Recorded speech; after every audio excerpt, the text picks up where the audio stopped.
Well, hello everybody, welcome back to episode 374, minus play Pillar of Eternity. I'm IVATOPIA. Okay, last episode we did a little experiment, we killed the bear, and then we fought these, and we found out actually we could have just left them both too, but I think they would have attacked us anyway, so we have to kill one or the other. But I decided, obviously, our original decision was going to let this one live, so we reloaded to do that. I just want to see what the outcome to, and it was if you kill them both. There were errands. Shows well, Shell's cubs will grow up to be quick and fierce, and so will the fangs if we follow their example. She looks at the sleek lioness. Thank you for resolving this, Astronaut. Just say the word. What's this at the back? A tough sort of tiny fur and crushed carpets.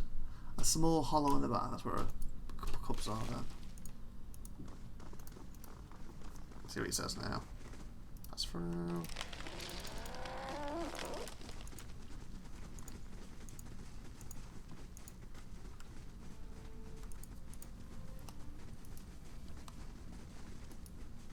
Oh, what the hell? What the hell? What's going on?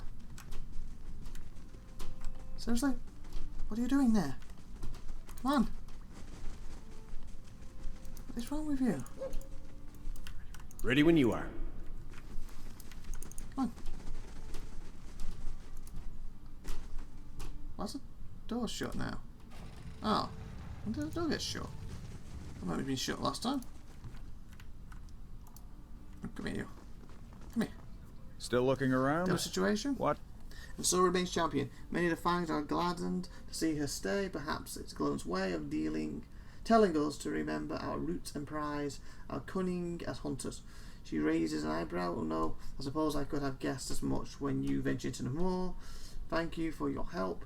Garrett, may Gallon guide your path. Take this with our thanks. Seems to suddenly remember something. You might visit Tal Ulven, the prey to the lure of the hunt. He sometimes grants special favours for those who prove themselves. Okay. Thanks for now on. And then your king. Established champion. I'll stay in. Error collected. So you see anything different now? Because it's been sorted. You have given us a worthy champion. Agreed, the beast kept zoned to it. So what you? Ah, nothing else. Oh, can I rest here? Oh, you find yourself back in the space inside the grieving mother's mind. It is familiar this time, and even though you feel you have seen countless births from this vantage point, something fills you with unease. Experience nice.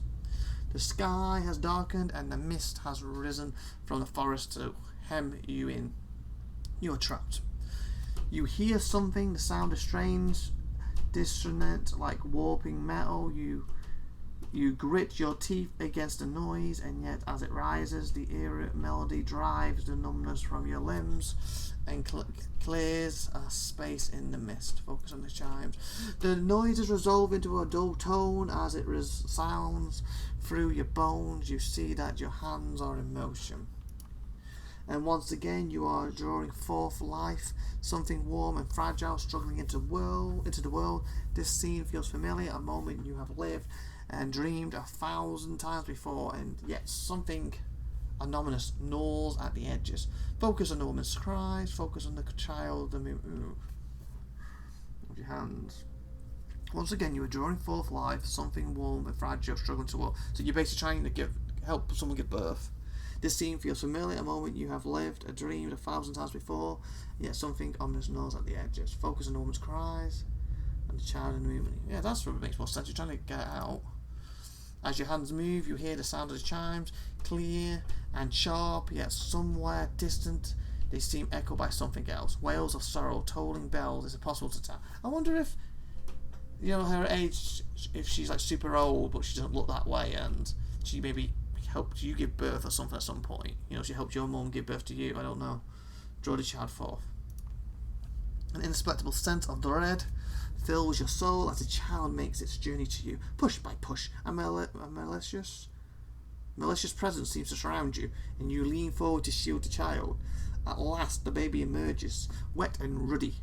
Ruddy? From its journey. What the fudge is ruddy? Ruddy from its journey. Ready? No, I haven't heard of that word before. Ruddy.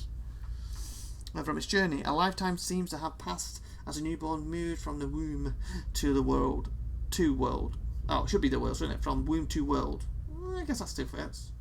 I would prefer to say from the womb to the world, but I guess womb to world kind of fits. Another seems to pass as you cradle the trembling child waiting. Child cries out, its cry full of life, full of soul, the chime echoing in its thoughts, filling it with its welcome. The soul is blurred at the edges, as if you are viewing a soul from within a soul, but it is there, it is alive. The woman before you is weeping, and at her first cry, her hands reach out for it. Surrender the child. You surrender the child to her, something you have done many times before, and as your hands move, the dull clangor sound, and you feel a weight hanging from your wrist. You look down and see bones, tiny and malformed, hanging from a string about your wrist. They're heavier than they should be, and as they clank together, they make a noise like funeral bells. That was a kid, are they? The mother is too intent upon her newborn to pay you any heed, and so you hide your wrist behind your back. She needs never know, can't ever know. What? You surrender the child to her, so you give the child to her. Something you heard done many times before, and as your hand moves over the dull clanking sounds, and you feel a weight hanging from your wrist. You look down and see bones, tiny, malformed, hanging from the string about your wrist. They're heavier than they should be, and as they clank together, they make a noise like funeral. So, her normal bells changed to bones, meaning the kid's gonna die? Don't ever know. As you hide the bone chimes, you shiver in relief from premonition, maybe? The chill wind that suddenly sweeps the plateau. Wake up. I can talk to you. Yeah, I can. How much are you level 2? Level 1 first. Okay, what are we focusing on for you? Probably stealth. Why have we been focusing stealth on you? Because the cipher thing. Ah, that's why.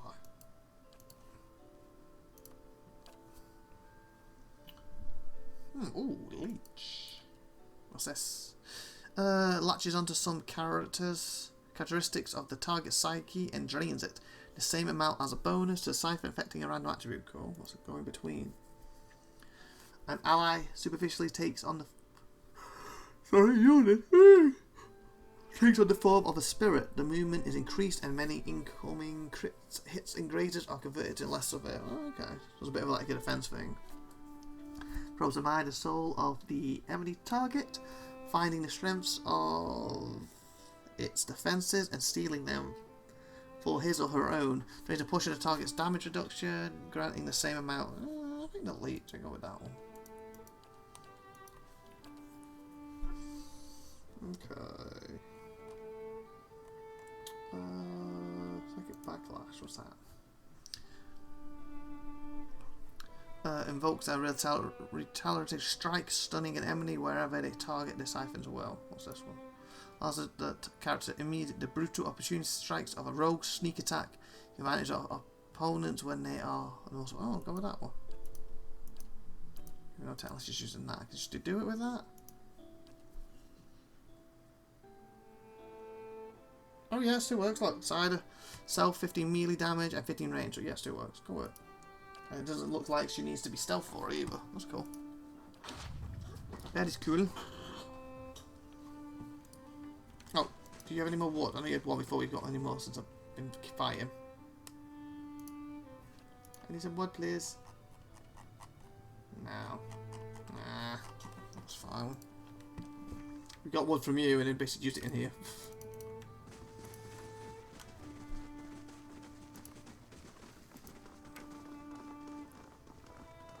Yeah, same trespassers. I was probably going to talk about what I just did.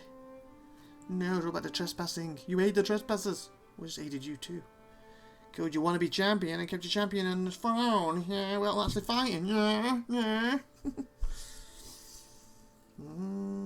Talk. I don't want to be. Oh, yes, she needs a chat. Don't I need to do a chatty white with her? I forgot after I leveled her. Oh, that makes sense. I was wondering how you got. Oh, it's actually a Wow, I didn't realise that. It's like a bear or demon lion or something. Oh, okay. Have a little chat. Your mind comes bearing questions, Watcher. Okay. I walked again in your memories. This time they felt strange. I would see them again. Can you tell me again? No. Your visions gives way to waves of feeling. While you feel the jagged marks of violence you passed before, this time the path is easier. There is no resistance, and you set about casually harnessing her memories. Focusing on the one you seek. There is a slow rush, a warmth, and your thoughts enter as before, circling the memory you shared when you first met. You find yourself back in the space inside the grieving mother's mind, in a familiar... Well, it is familiar this time, and even though you feel you have seen countless births from this vantage point, something fills you with unease. The sky has darkened, and the mist has risen from the forest to hem you in. You are trapped. You hear something. The sound is strange, distorted, like warping metal. You grit your teeth against the noise, and yet, as it rises, the eerie melody drives the numbness from your limbs and clears a space in the mist. Tear away, pull back. Now focus on chimes. The noise resolves into a dull tone as it results through your bones. You see that your hands are in motion. And once again you are drawing forth life, something warm and fragile, struggling into the world. The scene feels familiar, a moment you have lived and dreamed 1,000 times before, and yet something anomalous gnaws at the edges. Focus on a woman's cries. Movement. Isn't this what we just did, but we've gone this way instead? To go with that one. The woman should be in pain, the natural pain of childbirth. You know this, but it's faint, distant, and you realise that you're soothing the pain with your mind, smothering out the eddies of pain. I always thought eddies is money, but okay, eddies of pain. Relaxing her forwards just enough so that she can still push from within, push the child forth. You are taking that pain onto yourself, but the pain has layers. One is a pressure, a familiar, welcoming pain, and the other is a sharp and razor at your consciousness, more recent than this memory. And as you try to recall how you've reached this place, you feel the same hollowness inside yourself, a pit filled with the clawing winds of Barra. The very thought fills you with disquiet, something like the memory of a nightmare. Focus on the child's movement in your hand. Oh, so I skipped that one before by just doing that one. As your hands move, your hands and charms clean. Yet somewhere distant, there seems to echo something else. Wells, sorrow, tolling bells. Is it possible to tell? Draw the child forth. So is this the same what we did earlier then? It's like reliving it, and then you get to talk about it after. So a sense of dread fills your soul. Yeah, it's the same as the baby emerges wet and rude. Yeah, this is, isn't it? Passes a cradle, trembling child waiting, cries out for help. The woman before her weeping. Her first cry, hands reach out for it. Down. Yeah, it's the same. As you hide the bones, shiver, slowly pull back from the memory. Seeing bleeds of colour, your mind becomes your own again. The grieving mother stands silently before you. So basically you've retold it for her, haven't you? She seems unaware of what you've seen, but what have you seen it? Or that you've entered her memories at all. I walked again your dreams out, and I believe your memories. A mixture of curiosity and fear wells up between you. She raises her left hand, and the chiming at her wrist, quelling the rise within her. She is frightened, but curiosity anchors her. And what did you see in my memories? I would hear you speak of them. No matter, let us continue on.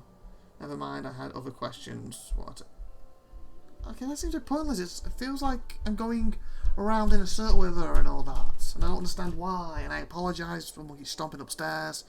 There's a floor above me. And I've been trying to talk louder and stuff to cover it up, but then they just decided to run. Stupid. We're almost finished anyway, so that's probably just stay in the episode. And what did you see in the memories? I would hear you speak of them. Never mind, I had other questions I wanted to ask you. It is no matter, let us continue. So we can't even ask her about it. Speak for you, I shall listen past the words. What's that you're wearing on your wrist? Okay. Seems a bit pointless. Anyway, with that, we're going to end here. Please like, please subscribe to Chester. I've been IVATOPIA. You've been awesome. Have a great one today. And keep watching the channel. And subscribe. Bye, everyone.